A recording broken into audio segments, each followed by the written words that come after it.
ಕರ್ನಾಟಕ ಎಕ್ಸ್‌ಪ್ರೆಸ್‌ಗೆ ಸ್ವಾಗತ. ನಾನು ರಂಜಿತಾ ರೇವಣ್ಣ. ಕರ್ನಾಟಕ ಸಚಿವ ಸಂಪುಟ ವಿಸ್ತರಣೆಗೆ ಸಂಬಂಧಿಸಿದ ರಾಜಕೀಯ ಕಸರತ್ತು ಇದೀಗ ಅಂತಿಮ ಹಂತ ತಲುಪಿದೆ. ಕಾಂಗ್ರೆಸ್ ಹೈಕಮಾಂಡ್ ಅಂಗಳದಲ್ಲಿ ಮಹತ್ವದ ಸಭೆಗಳ ಸರಣಿ ನಡೆಯುತ್ತಿದ್ದು, ಮುಖ್ಯಮಂತ್ರಿ ಡಿಕೆ ಶಿವಕುಮಾರ್ ಹಾಗೂ ಮಾಜಿ ಮುಖ್ಯಮಂತ್ರಿ ಸಿದ್ದರಾಮಯ್ಯ ಅವರು ಹೈಕಮಾಂಡ್ ಆಹ್ವಾನದ ಮೇರೆಗೆ ವಿಶೇಷ ವಿಮಾನದ ಮೂಲಕ ದೆಹಲಿಗೆ ತೆರಳಿದ್ದಾರೆ. ಇಂದಿನ ಸಭೆಯಲ್ಲಿ ಸಚಿವ ಸಂಪುಟ ವಿಸ್ತರಣೆಗೆ ಸಂಬಂಧಿಸಿದ ಅಂತಿಮ ಪಟ್ಟಿಗೆ ಒಪ್ಪಿಗೆ ಸಿಗುವ ಸಾಧ್ಯತೆ ಇದೆ ಅಂತ ಹೇಳಲಾಗ್ತಾ ಇದೆ.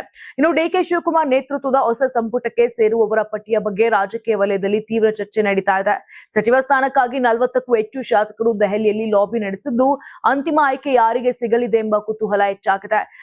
ಇನ್ನು ಆ ಮೂಲಗಳ ಪ್ರಕಾರ ಈ ಬಾರಿಯ ಸಂಪುಟ ವಿಸ್ತರಣೆಯಲ್ಲಿ ಹೊಸ ಮುಖಗಳಿಗೆ ಆದ್ಯತೆ ನೀಡುವ ಸಾಧ್ಯತೆ ಕೂಡ ಹೆಚ್ಚಾಗಿದೆ. ಆದರೆ ಸಂಪೂರ್ಣವಾಗಿ ಹೊಸಬರಿಗೆ ಅವಕಾಶ ನೀಡುವ ಬದಲು ಅನುಭವಿ ಶಾಸಕರಿಗೂ ಪ್ರಾತಿನಿಧ್ಯ ನೀಡಬೇಕು ಎಂಬ ಅಭಿಪ್ರಾಯವನ್ನ ಕಾಂಗ್ರೆಸ್ ಹೈಕಮಾಂಡ್ ವ್ಯಕ್ತಪಡಿಸಿದೆ ಅಂತ ಹೇಳಲಾಗ್ತಾ ಇದೆ.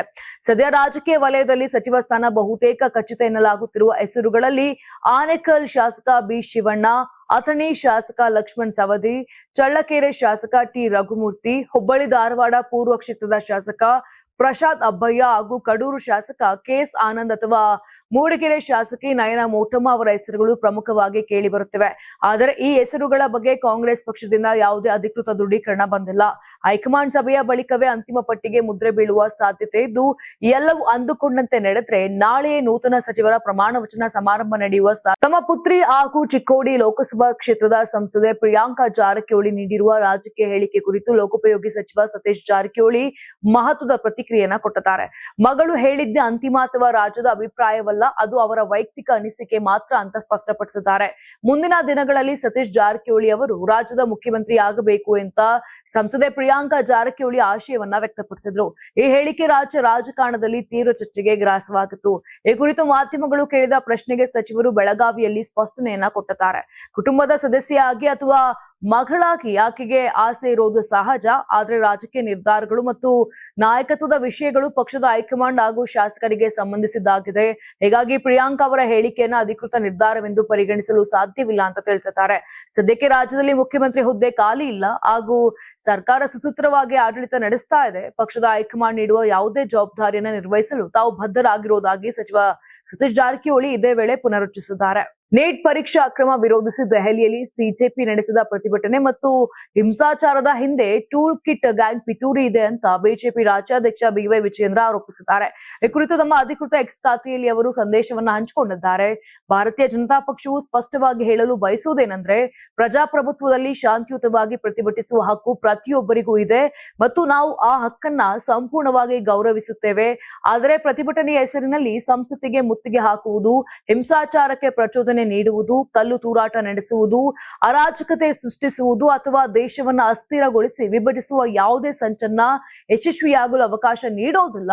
ಟೂಲ್ ಕಿಟ್ ಗ್ಯಾಂಗ್ ಹಾಗೂ ಹತಾಶೆಗೊಂಡಿರುವ ವಿರೋಧ ಪಕ್ಷಗಳ ನಿಜ ಸ್ವರೂಪವನ್ನ ದೇಶದ ಜನತೆ ಚೆನ್ನಾಗಿ ಅರಿತುಕೊಂಡಿದ್ದಾರೆ ಅಂತ ಬಿವೈವಿ ಹೇಳಿದ್ದಾರೆ. ಸರ್ಕಾರ ತನ್ನ ಕರ್ತವ್ಯವನ್ನ ನಿರ್ವಹಿಸುತ್ತಿದೆ. ಪ್ರತಿಭಟನಾಕಾರರೊಂದಿಗೆ ಮಾತುಕತೆ ನಡೆಸಲಾಗುತ್ತಿದೆ ಮತ್ತು ಕೇಂದ್ರ ಸಚಿವ ಶ್ರೀ ಜಗತ್ ಪ್ರಕಾಶ್ ನಡ್ಡಾ ಅವರು ಪ್ರತಿಭಟನಾಕಾರರ ಪ್ರತಿನಿಧಿಗಳನ್ನ ಭೇಟಿ ಮಾಡಿದ್ದಾರೆ. ಆದರೆ ಸಂಸತ್ತಿನ ಘನತೆಯನ್ನ ಹಾಳು ಮಾಡುವ ಅಥವಾ ಅದರ ಗೌರವಕ್ಕೆ ಧಕ್ಕೆ ತರುವ ಸಂಚು ನಡೆದಾಗ ಸರ್ಕಾರ ಕಾನೂನು ಕ್ರಮ ಕೈಗೊಳ್ಳುವುದು ಅನಿವಾರ್ಯ. ಸರ್ಕಾರ ವಿದ್ಯಾರ್ಥಿಗಳ ಕಲ್ಯಾಣಕ್ಕಾಗಿ ಕಾರ್ಯನಿರ್ವಹಿಸುತ್ತಿದೆ. ಆದರೆ ವಿದ್ಯಾರ್ಥಿಗಳ ಹೆಸರಿನಲ್ಲಿ ಗಲಾಟೆ ಸೃಷ್ಟಿಸಿ ದೇಶವನ್ನ ಅಸ್ಥಿರಗೊಳಿಸಲು ಪ್ರಯತ್ನ ಪಡ್ತಿರೋರು ಯಾವುದೇ ಕಾರಣಕ್ಕೂ ಬಿಡೋದಲ್ಲ. ಇದು ಪೂರ್ವ ಯೋಜಿತ ಹಾಗೂ ಪ್ರಾಯೋಜಿತ ಪ್ರತಿಭಟನೆ. ನಿಂದನೆ, ಹಲ್ಲೆ ಮತ್ತು ಹಿಂಸಾಚಾರಕ್ಕೆ ಇಳಿದವರು ವಿದ್ಯಾರ್ಥಿಗಳಾಗಿರಲು ಸಾಧ್ಯವೇ ಇಲ್ಲ ಅಂತ ಬಿವೈವಿ ನುಡಿದಿದ್ದಾರೆ. ನಮ್ಮ ಎಚ್ಚರ, ನಮ್ಮ ಹೋರಾಟ, ನಮ್ಮ ಧ್ವನಿ. ಇಂದು ಸತ್ಯ ಗೆದ್ದಿದೆ. ಜಕ್ಕೂರು ಫ್ಲೈಯಿಂಗ್ ಸ್ಕೂಲ್ ಮತ್ತೆ ಹಾರಲಿದೆ ಅಂತ ವಿಧಾನಸಭೆಯ ಪ್ರತಿಪಕ್ಷ ನಾಯಕ ಆರ್ ಅಶೋಕ್ ಹೇಳಿದ್ದಾರೆ. ಡಿಜಿಸಿಎ ಜಕ್ಕೂರು ಫ್ಲೈಯಿಂಗ್ ಸ್ಕೂಲ್ಗೆ 2026ರಿಂದ 2031ರವರೆಗೆ 5 ವರ್ಷಗಳ ಪರವಾನಗಿಯನ್ನ ನವೀಕರಿಸಿದ ಹಿನ್ನೆಲೆ ಸಾಮಾಜಿಕ ಜಾಲತಾಣದಲ್ಲಿ ಪೋಸ್ಟ್ ಪ್ರಕಟಿಸಿ ಸಂತಸವನ್ನ ವ್ಯಕ್ತಪಡಿಸಿದ್ದಾರೆ. ಇನ್ನು ಮೈಸೂರು ರಾಜಮನೆತನ ನಾಡಿಗೆ ದಾನವಾಗಿ ನೀಡಿದ ಅಮೂಲ್ಯ ಭೂಮಿಯಲ್ಲಿ ನಿರ್ಮಾಣಗೊಂಡಿರುವ ದೇಶದ ಅತ್ಯಂತ ಹಳೆಯ ಹಾರಾಟ ತರಬೇತಿ ಸಂಸ್ಥೆಗಳಲ್ಲಿ ಒಂದಾದ ಜಕ್ಕೂರು ಸರ್ಕಾರಿ ಫ್ಲೈಯಿಂಗ್ ಟ್ರೈನಿಂಗ್ ಸ್ಕೂಲ್ ಅನ್ನ ರಿಯಲ್ ಎಸ್ಟೇಟ್ ಲಾಬಿಯ ಕಪಿಮುಷ್ಟಿಯಿಂದ ರಕ್ಷಿಸಲು ಬಿಜೆಪಿ ನಡೆಸಿದ ಹೋರಾಟಕ್ಕೆ ಜಯ ಸಿಕ್ಕಿದೆ. ಕಾಂಗ್ರೆಸ್ ಸರ್ಕಾರ ಸ್ಪೋರ್ಟ್ಸ್ ಕಾಂಪ್ಲೆಕ್ಸ್ ಎಂಬ ನೆಪದಲ್ಲಿ ಈ ಸಂಸ್ಥೆಯನ್ನ ಸ್ಥಳಾಂತರಿಸಿ 100 ಎಕರೆ ಅಮೂಲ್ಯ ಸಾರ್ವಜನಿಕ ಭೂಮಿಯನ್ನ ರಿಯಲ್ ಎಸ್ಟೇಟ್ ಹಿತಾಸಕ್ತಿಗಳಿಗೆ ಒಪ್ಪಿಸಲು ಸಂಚು ರೂಪಿಸಿತ್ತು. ವಿಮಾನ ಹಾರಾಟವೇ ನಿಂತರೆ ಎತ್ತರದ ಕಟ್ಟಡಗಳಿಗೆ ಇದ್ದ ನಿರ್ಬಂಧಗಳು ಸಡಿಲವಾಗಿ ಸಾರ್ವಜನಿಕ ಆಸ್ತಿ ಖಾಸಗಿ ಲಾಭದ ಸಾಧನವಾಗ್ತಿತ್ತು. ಈಗ ಕಾಂಗ್ರೆಸ್ ಸರ್ಕಾರದ ಭೂಗಳ್ಳತನ ಹುನ್ನಾರಕ್ಕೆ ಹೀನಾಯ ಸೋಲಾಗಿದೆ. ಕಾಂಗ್ರೆಸ್ ಭೂಗಳ್ಳರಿಗೆ ಮುಖಭಂಗವಾಗಿದೆ ಅಂತ ಹೇಳಿದ್ದಾರೆ. ರಾಜ್ಯದ ಯಾವ ತಾಲೂಕುಗಳು ಬರಪೀಡಿತವಾಗಿವೆ ಎಂಬುದನ್ನ ಸ್ಥಳ ಪರಿಶೀಲನೆ ಮೂಲಕ ದೃಢೀಕರಿಸುವಂತೆ ಎಲ್ಲ ಜಿಲ್ಲಾಧಿಕಾರಿಗಳಿಗೆ ಸೂಚನೆ ನೀಡಲಾಗಿದೆ ಅಂತ ಉಪಮುಖ್ಯಮಂತ್ರಿ ಡಾಕ್ಟರ್ ಜಿ ಪರಮೇಶ್ವರ್ ತಿಳಿಸಿದ್ದಾರೆ. ಇನ್ನು ಮಾಧ್ಯಮ ಪ್ರತಿನಿಧಿಗಳ ಜೊತೆ ಮಾತನಾಡಿದ ಅವರು, ಎಲ್ಲಿ ಬರಗಾಲ ಇದೆ ತಳಮಟ್ಟದಲ್ಲಿ ಪರಿಶೀಲನೆ ಮಾಡಿದ ಮೇಲೆ ಗೊತ್ತಾಗುತ್ತದೆ ಅಂತ ಹೇಳಿದ್ದಾರೆ. ಇನ್ನು ಬರ ಪರಿಸ್ಥಿತಿ ಇರುವ ತಾಲೂಕುಗಳಿಗೆ ಸರ್ಕಾರ ಸರಿಯಾಗಿ ಹಣ ಬಿಡುಗಡೆ ಮಾಡುತ್ತಿಲ್ಲ ಎಂಬ ವಿರೋಧ ಪಕ್ಷದ ನಾಯಕರ ಆರೋಪಕ್ಕೆ ಪ್ರತಿಕ್ರಿಯೆ ಕೊಟ್ಟಂತ ಅವರು, ಸರ್ಕಾರ ಈಗಾಗಲೇ ಕುಡಿಯುವ ನೀರಿನ ವ್ಯವಸ್ಥೆಗಾಗಿ 5 ಕೋಟಿ ಬಿಡುಗಡೆ ಮಾಡಿದ್ದೇವೆ. 329 ಕೋಟಿ ರೂಪಾಯಿ ಹಣವನ್ನ ಜಿಲ್ಲಾಧಿಕಾರಿಗಳ ಅಕೌಂಟ್ನಲ್ಲಿ ಇರಿಸಲಾಗಿದೆ. ಪ್ರತಿ ವಿಧಾನಸಭಾ ಕ್ಷೇತ್ರಕ್ಕೆ 1 ಕೋಟಿ ರೂಪಾಯಿ ಬರಗಾಲ ನಿರ್ವಹಣೆಗೆಂದೇ ಮುಖ್ಯಮಂತ್ರಿಗಳು ಪ್ರಕಟಿಸಿದ್ದಾರೆ ಅಂತ ತಿಳಿಸಿದ್ದಾರೆ. ಕೊಪ್ಪಳ ಜಿಲ್ಲೆಯ ಕನಕಗಿರಿ ಕ್ಷೇತ್ರದ ಶಾಸಕ ಹಾಗೂ ಮಾಜಿ ಸಚಿವ ಶಿವರಾಜ್ ತಂಗಡಗಿ ಅನಾರೋಗ್ಯದ ಹಿನ್ನೆಲೆ ಬೆಂಗಳೂರಿನ ಖಾಸಗಿ ಆಸ್ಪತ್ರೆಗೆ ದಾಖಲಾಗಿದ್ರು. ಇನ್ನು ಅಪೆಂಡಿಸೈಟಿಸ್ ಸಮಸ್ಯೆ ದೃಢಪಟ್ಟ ಹಿನ್ನೆಲೆ ಅವರಿಗೆ ಶಸ್ತ್ರಚಿಕಿತ್ಸೆ ನಡೆಸಲಾಗಿದ್ದು ಆಪರೇಷನ್ ಯಶಸ್ವಿಯಾಗಿದೆ. ಸದ್ಯ ಅವರ ಆರೋಗ್ಯ ಸ್ಥಿರವಾಗಿದ್ದು ವೈದ್ಯರ ನಿಗಾದಲ್ಲಿ ಚಿಕಿತ್ಸೆ ಮುಂದುವರೆದಿದೆ. ಕಳೆದ 3-4 ದಿನಗಳಿಂದ ತೀವ್ರ ಹೊಟ್ಟೆ ನೋವಿಂದ ಬಳಲುತ್ತಿದ್ದ ಶಿವರಾಜ್ ತಂಗಡಗಿ ವೈದ್ಯರನ್ನ ಸಂಪರ್ಕಿಸಿದರು. ಪರೀಕ್ಷೆ ವೇಳೆ ಅಪೆಂಡಿಕ್ಸ್ ಸಮಸ್ಯೆ ಇರುವುದು ದೃಢಪಟ್ಟ ಹಿನ್ನೆಲೆ ತಕ್ಷಣವೇ ಆಸ್ಪತ್ರೆಗೆ ದಾಖಲಿಸಿ ಶಸ್ತ್ರಚಿಕಿತ್ಸೆ ನಡೆಸಲಾಗಿದೆ. ಇನ್ನು ಚಿಕಿತ್ಸೆಗೆ ಅವರು ಉತ್ತಮವಾಗಿ ಸ್ಪಂದಿಸುತ್ತಿದ್ದು ಶೀಘ್ರದಲ್ಲೇ ಆಸ್ಪತ್ರೆಯಿಂದ ಬಿಡುಗಡೆಯಾಗುವ ಸಾಧ್ಯತೆ ಇದೆ ಅಂತ ಆಸ್ಪತ್ರೆ ಮೂಲಗಳು ತಿಳಿಸಿವೆ. ರಾಜ್ಯ ಸಚಿವ ಸಂಪುಟ ವಿಸ್ತರಣೆ ಚರ್ಚೆ ಜೋರಾಗಿರುವ ಬೆನ್ನಲ್ಲೇ ಪ್ರಬಲ ಸಚಿವಾಕಾಂಕ್ಷಿಗಳಲ್ಲಿ ಒಬ್ಬರಾಗಿರುವ ಶಿವರಾಜ್ ತಂಗಡಗಿ ಆಸ್ಪತ್ರೆಗೆ ದಾಖಲಾಗಿರುವುದು ರಾಜಕೀಯ ವಲಯದಲ್ಲೂ ಚರ್ಚೆಗೆ ಕಾರಣವಾಗಿತ್ತು. ಆದರೆ ಯಶಸ್ವಿ ಶಸ್ತ್ರಚಿಕಿತ್ಸೆಯ ಬಳಿಕ ಅವರ ಆರೋಗ್ಯದಲ್ಲಿ ಚೇತರಿಕೆ ಕಂಡುಬಂದಿದೆ. ಶಿವಾಜಿನಗರದಲ್ಲಿ ಫುಟ್ಪಾತ್ ಅತಿಕ್ರಮಣ ತೆರವಿಗೆ ಮುಂದಾದ ಅಧಿಕಾರಿಗಳ ಮೇಲೆ ಹಲ್ಲೆ ನಡೆದಿದೆ. ಮಹಿಳೆ ಸೇರಿದಂತೆ 3 ಅಧಿಕಾರಿಗಳ ಮೇಲೆ ಕಿಡಿಗೇಡಿಗಳ ತಂಡ ಹಲ್ಲೆ ನಡೆಸಿದೆ. ನಡು ರಸ್ತೆಯಲ್ಲಿ ಅಟ್ಟಾಡಿಸಿಕೊಂಡು ಹಲ್ಲೆ ಮಾಡಲಾಗಿದೆ. ನಮ್ಮ ಕರ್ನಾಟಕ ಸೇನೆ ಸಂಘಟನೆಯ ಬಸವರಾಜ್ ಪಡುಕೋಟೆ ಎಂಬುವನಿಂದ ಹಲ್ಲೆ ನಡೆದಿದೆ ಎಂಬ ಆರೋಪ ಕೇಳಿಬಂದಿದೆ. ಇನ್ನು ಪ್ರಕರಣಕ್ಕೆ ಸಂಬಂಧಪಟ್ಟಂತೆ ಈಗಾಗಲೇ 5 ಜನ ದಾಳಿಕೋರರನ್ನ ಪೊಲೀಸರು ವಶಕ್ಕೆ ಪಡೆದಿದ್ದಾರೆ. ಮಂಗಳವಾರ ಅಂದ್ರೆ ಇವತ್ತು ಶಿವಾಜಿನಗರದಲ್ಲಿ ಗ್ರೇಟರ್ ಬೆಂಗಳೂರು ಪ್ರಾಧಿಕಾರ ಅಧಿಕಾರಿಗಳು ಫುಟ್ಪಾತ್ ಅತಿಕ್ರಮಣ ತೆರವು ಕಾರ್ಯಾಚರಣೆ ನಡೆಸಿದ್ದಾರೆ. ಈ ಸಂದರ್ಭದಲ್ಲಿ ಸ್ಥಳದಲ್ಲಿದ್ದ ಅಧಿಕಾರಿಗಳ ಮೇಲೆ ಪಡುಕೋಟೆ ಗ್ಯಾಂಗ್ನಿಂದ ಮಾರಣಾಂತಿಕ ಹಲ್ಲೆ ನಡೆದಿದೆ. ಹಲ್ಲೆ ಘಟನೆಯ ಹಿನ್ನೆಲೆ ಕಮರ್ಷಿಯಲ್ ಸ್ಟ್ರೀಟ್ ಪೊಲೀಸ್ ಠಾಣೆಯ ಮುಂದೆ ಅಧಿಕಾರಿಗಳು ಹಾಗೂ ಸಿಬ್ಬಂದಿ ಜಮಾಯಿಸಿದ್ದಾರೆ. ಹಲ್ಲೆ ಘಟನೆಯ ಹಿನ್ನೆಲೆ ಜಿಬಿಎ ಅಧಿಕಾರಿಗಳು ಪೊಲೀಸ್ ಠಾಣೆಯಲ್ಲಿ ದೂರು ಕೂಡ ಕೊಟ್ಟಿದ್ದಾರೆ. ಕಾರ್ಯಾಚರಣೆ ನಡೆಸುವ ಸಂದರ್ಭದಲ್ಲಿ ಅಧಿಕಾರಿಗಳಿಗೆ ಸೂಕ್ತ ಭದ್ರತೆ ನೀಡಿಲ್ಲ ಎಂಬ ಆರೋಪ ಕೂಡ ಕೇಳಿ ಬರ್ತಾ ಇದೆ. ನಿಷೇಧಿತ ಅಂತಾರಾಷ್ಟ್ರೀಯ ಭಯೋತ್ಪಾದಕ ಸಂಘಟನೆ ಐಸಿಸ್ಗೆ ಹಣಕಾಸಿನ ನೆರವು ನೀಡಿದ ಹಾಗೂ ಯುವಕರನ್ನು ಕಾನೂನು ಬಾಹಿರವಾಗಿ ವಿದೇಶಕ್ಕೆ ಕಳುಹಿಸಿದ ಪ್ರಕರಣಕ್ಕೆ ಸಂಬಂಧಪಟ್ಟಂತೆ ಜಾರಿ ನಿರ್ದೇಶನಾಲಯ ಅಧಿಕಾರಿಗಳು ಇವತ್ತು ಬೆಂಗಳೂರಿನ 8 ಪ್ರಮುಖ ಸ್ಥಳಗಳಲ್ಲಿ ದಿಢೀರ್ ದಾಳಿಯನ್ನು ನಡೆಸಿದ್ದಾರೆ. ಯುವಕರನ್ನು ಮೂಲಭೂತ ವಾದಕ್ಕೆ ಒಳಪಡಿಸುವ ಪ್ರಕರಣಕ್ಕೆ ಸಂಬಂಧಿಸಿದ ಅಕ್ರಮ ಹಣ ವರ್ಗಾವಣೆ ತನಿಖೆಯ ಭಾಗವಾಗಿ ಇಂದು ಜಾರಿ ನಿರ್ದೇಶನಾಲಯ ಅಧಿಕಾರಿಗಳು ಬೆಂಗಳೂರಿನಲ್ಲಿ ಹಲವು ಸ್ಥಳಗಳನ್ನ ಶೋಧಿಸಿದೆ ಅಂತ ಅಧಿಕಾರಿಗಳು ತಿಳಿಸಿದ್ದಾರೆ. ಬೆಂಗಳೂರು ಮತ್ತು ಸುತ್ತಮುತ್ತಲಿನ 8 ಸ್ಥಳಗಳ ಮೇಲೆ ಕೇಂದ್ರ ತನಿಖಾ ಸಂಸ್ಥೆ ದಾಳಿ ನಡೆಸಿದ್ದು ಅಕ್ರಮ ಹಣ ಅಕ್ರಮ ವರ್ಗಾವಣೆ ತಡೆ ಕಾಯ್ದೆಯ ನಿಬಂಧನೆಗಳ ಪ್ರಕಾರ ಕ್ರಮ ಕೈಗೊಳ್ಳಲಾಗುತ್ತಿದೆ ಅಂತ ಹೇಳಿದ್ದಾರೆ.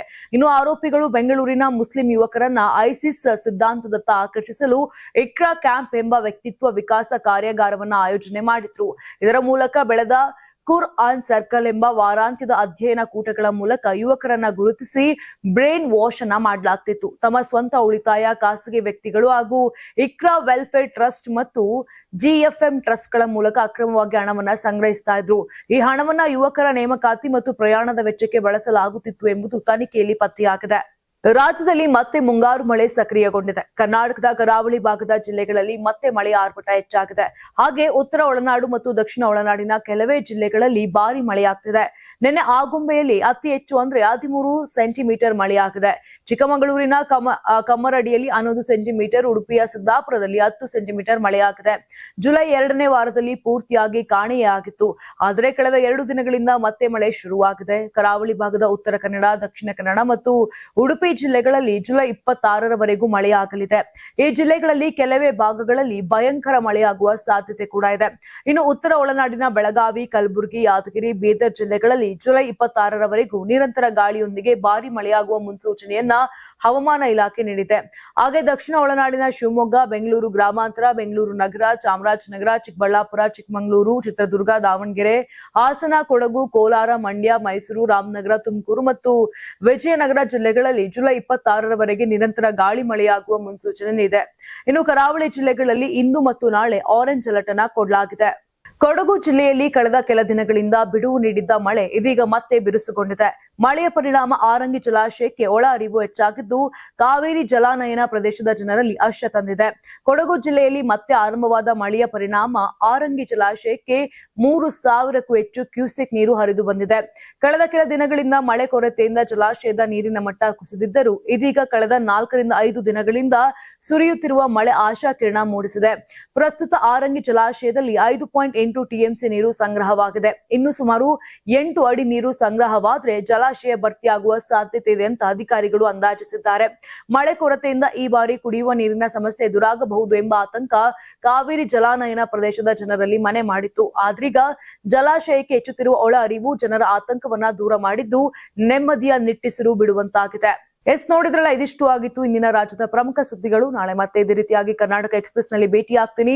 ಅಲ್ಲಿವರೆಗೂ ನೋಡ್ತಾ ಇರಿ ಕರ್ನಾಟಕ ಟಿವಿ, ಇದು ಕನ್ನಡಿಗರ ಧ್ವನಿ.